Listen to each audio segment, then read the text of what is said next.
Wala ka na dun. Sabi mo magkasama kayo sa bahay? Oo, bakit? Nagsasama na kayo? Parang gano'n na nga. Anong parang ganun? Hindi ka sure? Ano ka, polis? Kung makapagtanong ka, parang interrogation ah. Bakit? May hindi ba ako dapat malaman na itinatago mo? Ano na naman yung iniisip mo? Bakit ka ba aligaga? Nagtatanong lang naman ako ah. Bakit? Kapatid ko ang boyfriend mo. Kaya normal lang magtanong. Pwes, nakausap ko na ang mga magulang mo.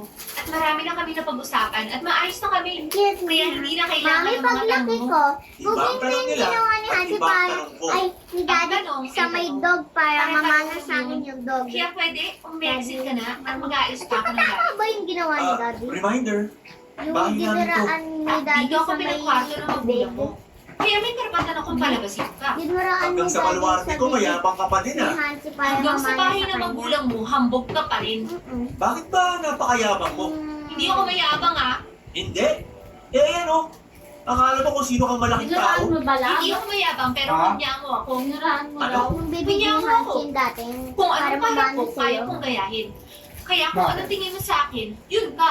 Aminin mo na kasi. Hindi, ako Magkano ganun binayad sa'yo ng para kapatid umamo ko? kayo lalo Huwag yung mong aso. itulad ang kapatid ko sa'yo. ate. So libre ka lang? Magaling pala kapatid ko. Bastos ka talaga. Bakit? Anong bastos doon? Lumabas ka na nga. Maganda ang araw namin kanina. Huwag mong Alin lang? sirain. Pareho pala tayo. Nasira lang din ngayon. Sinungaling ka. Anong sinungaling? Maganda ang umaga mo. Oo. Nasira lang nang makita kita. Anong pinapakawa Paano mo lang? maganda ang umaga mo? Hindi ba napagalitan ka kanina ng mga magulang mo? Paano mo nalaman yan? Siyempre, kwento sa amin ng mga magulang mo mismo. Huwag kang makialam sa problema ng pamilya ko ah. Eh, bakit ako ang sisisihin mo? Nananahimik ako, sila lang ang nagkwento sa akin. Tuwang-tuwa ka naman. Kanina, nung kinakwento nila, hindi ako natutuwa. Hi! Pero kung kanina pa lang nalaman ko na ikaw pala yung tinutukoy nila, sana kanina pa ako tumawa ng tumawa. Gusto mo ikaw naman ang ibulgar ko? Para ako naman ang tumawa ng tumawa? Hindi ka nahihiya? Bakit ako? Hindi ba dapat ikaw ang mahiya? Wala akong ginagawa. Nako, Lumabas ka na nga dito! Papadudot sa sobrang inis ko kay Weebs, ay nakabuo ako ng teorya. Sinabi ko sa kanya ang teorya ko na parang siguradong sigurado ako na tama ko. Kaya napatahimik siya. Sabi ko sa kanya, kaya pala siya tumawag noon sa agency namin ay parang nga po kumuha ng babae na magpapanggap na girlfriend niya. At ako nga po dapat ang babae niyo. Pero dahil may hindi magandang nangyari sa amin dahil sa kahambugan niya, ay iniwan ko siya na ikinagalit niya sa akin. Kung babalikan din natin ang una naming pagkikita, kaya pala siya ganun umasta ay para daw magmukha siyang cool at makuha ang loob ng kung sino. Kaso'y hindi po yon ang nararamdaman ko noon, kundi yabang. Kaya pala niya ako kinikilala ay para din sa parehong pakay. Para kausapin at magpanggap na girlfriend niya. I'm gonna raise that Nabigla girl. din siya at naamin niya.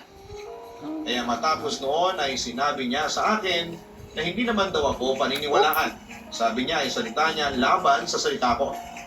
Okay lang po yung sinabi niya yun, pero hindi na ako Oh my God, she's nakapagpigil ng close. dugtungan niya So close. ang sinabi niya ng reputasyon ko laban sa reputasyon niya. Sasampalin ko po sana siya nang biglang may madinig kaming boses. I'm just gonna raise that girl. Tapay pa nga. Letting me put. Laban ang gagawin kong gusto Oh, mo. I think that's a girl. Yeah. Durugin ko na ba yung egg? Napakabastos mo talaga! Kuya, nakilala mo na pala si Demi. magkakilala na kami. Good. Kilalang kilala ko siya. Ha? Mayonnaise. Alam ko kung sino siya. Anong ibig mong sabihin? Lucky, siya yung lalaki ng bastos sa akin nun. Ano? Kuya? Sandali. Anong kinuwento sa'yo ng babaeng yan? Kung anong ginawa mo, malay ko bang kapatid ka pala ni Lucky? Total opposite kayo. Sobrang bait ni Lucky, ikaw? Sandali, baka ibang tao ang sinasabi mo. Mabait tong kuya ko. Totoo ang sinasabi niya. Kita mo? Kuya, bakit? Una ko siyang nakilala, sinupladahan niya ako. Kaya nung pangalawang makita ko siya at nalaman ko ang trabaho niya, normal lang na masabi ko ang nasabi ko. Hindi lahat ng tao, ibabase mo kung anong trabaho nila. Kuya, humingi ka ng pasensya kay Demi. Teka, bakit ako? Tsaka totoo naman binabayaran lang ang pagsama niya sa mga lalaki. Malay ko ba kung binayaran mo lang siya? Kuya, baka madinig ka nila mamang at papang. Bakit? Natatakot ka? Ibig sabihin, binayaran mo nga yan? Hindi. Wala akong binabayad sa kanya. Ayoko lang na madinig ka nila mamang at papang. Huwag kang mag-alala, hindi naman ako ganon. Kahit may ginawa sa akin na hindi maganda ang babaeng yan, hindi ko ibubunyag kila mamang at papang ang totoo tungkol sa inyo. Kasi kapatid pa rin kita. Kuya, wala kasi talaga akong binabayad. Matinong babae si Demi. O sige, wala kang binayad. Pero, nagpapanggap pa din kayo. Kuya naman. Aminin mo muna sa akin, totoo ang sinabi ko. Nagpapanggap lang kayo. Oo. Bakit? Kami lang ba ang nagpapanggap? Ano na naman yung sinasabi mo? Napagtagpi-tagpi ko na ang kwento ng pagpunta mo dito. Demi, anong sinasabi mo? Nag-message sa akin si Jenny, yung kasama ko sa agency. Naibook daw siya ng nakaaway ko, na ipina-blacklist ko na ewan bakit tinanggap pa nila ang tawag. Sabi ni Jenny na binayaran siya ng kuya mo para magpanggap. Pero along the way, Mahal magkasakit, kaya sa ilang mahal ang desisyon na kailangan. Bakit? Along the way, mahal magkasakit. Ano ulit? Mahal magkasakit. By the way, Along the way, sinumpong na naman ang kahambugan ng kuya mo, kaya nag-away sila. Kaya na makakita ng bus station si Jenny, bumaba na siya para bumalik ng Maynila. Tumigil ka na. Titigil ako kung titigilan mo kami ni Lucky. Sabihin mo sa kanila ang tungkol sa amin. At sasabihin ko din na magsisinungaling ka sana para lang may maipakalalang girlfriend. Oo. Pero yung sa akin, hindi naman natuloy. Yung pagpapanggap nyo, ayan o, kitang-kita. So sino may mali? Hindi nga natuloy. Pero magbabayad ka ng babae. 5 Kami walang perahan. Dahil maganda na ang relasyon namin noon pa. May pera o wala, nanloko pa din kayo.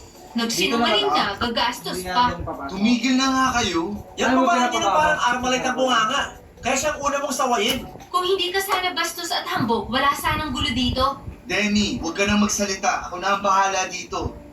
Kuya, usap tayo sa labas. Bakit tayo lalabas? Bahay natin to. Inaangkin ko ba? Malay ko. Di ba yun ang goal mo? Ang makakuha ng pera? Bastos ka talaga! Demi, sandali. Ako na lang ang kakausap kay kuya. Kuya, tama na yan, please. Prenohin mo bibig ng girlfriend mo. Walang problema sa akin, basta walang pakialamanan. Wala naman talaga akong pakialam. Mas lalo ako. Pakialam ko ba sa'yo? Pwede Yo ba nga. magkasundo na lang muna tayo?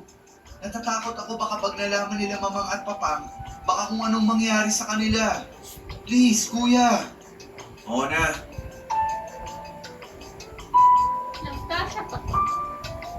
Pagdating ng hapunan, This ay boy ginawa keeps namin racing ang me. napagkasunduan. Pero papadudot, love alam mo ko yung download, baka tinatawag mamaya na wala awkward tayong internet silence. pala dun download yung Pakiramdam ko ay makakahalata ng mga magulang nila. No. Kaya ako na mismo ang pumutol ng katahimikan na yon. No. Nagkwento ako ng totoo pero Yeah, may my own. halong fiction. Sinabi ko na magkakilala kami ni Weaves na hindi namin alam na pareho pala namin kilala si Lucky. Nagulat ang mga magulang nila pero natuwa dahil sa pagkakataon na yon. Sinabi nila na kung hindi daw ba ako binubwisit ni Weaves. Ito na po yung fiction noong sabihin ko. Oh, I'm racing the girl that I napakabait ni wanted Weaves to race. at marespeto sa mga babae.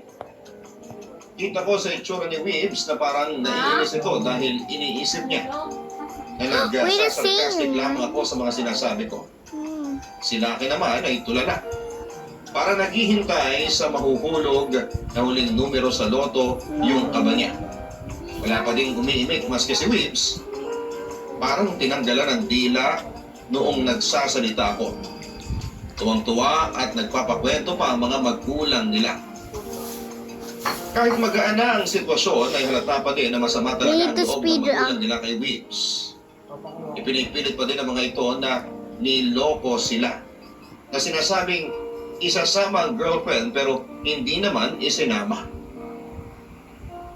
Kaya sinabi ko na kakilala ko ang girlfriend ni Weaves. Kitang-kita ko ang mukha ni Weaves at Lucky. Si Weaves ay magkahalong takot at galit.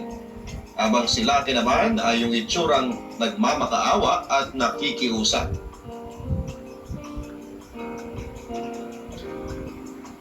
Papadudot yung itsura ng magkapatid ay kitang-kita na hindi nila alam kung ano po ang mga susunod na sasabihin ko. Kaya nang mag-usisa pa ang mga magulang nila tungkol sa girlfriend ni Weebs, ay saka ko sinabi ang nalalaman ko. Pinitin ko po talaga ang sasabihin ko. Kasi parang sa isip ko I'll just wait ay here may till the nagaganap time's na drum roll Just enjoy the bago audio. ako magsalita. Sinabi ko na alam ko na may sakit ang girlfriend ni Weebs. Kaya hindi nakasama kay Weebs na pumunta sa probinsya nila. Saka nagbago ang tono ng mga magulang nila kay Weebs. Bakit hindi daw niya sinabi kaagad na may sakit pala ang girlfriend niya kaya hindi nakasama. At ang hindi alam ni Weebs ang sasabihin kaya sinaloko kaagad ang pagsagot sa tanong. Sinabi ko po na maski si Weebs ay hindi alam na may sakit ang girlfriend niya. Ayaw daw kasi ng girlfriend niya na mag-alala si Weebs. Lalo na at uuwi nga ito sa kanila. Kaya tuluyan ng lumambot ang mga magulang niya at tumingin ng dispensa kay Weebs. Kitang-kita ko ang mukha ni na Weebs at Lucky. Si Weebs ay hindi makapaniwala Guys, at let's sila just naman cut ay the parang video for a tatay bit. ko.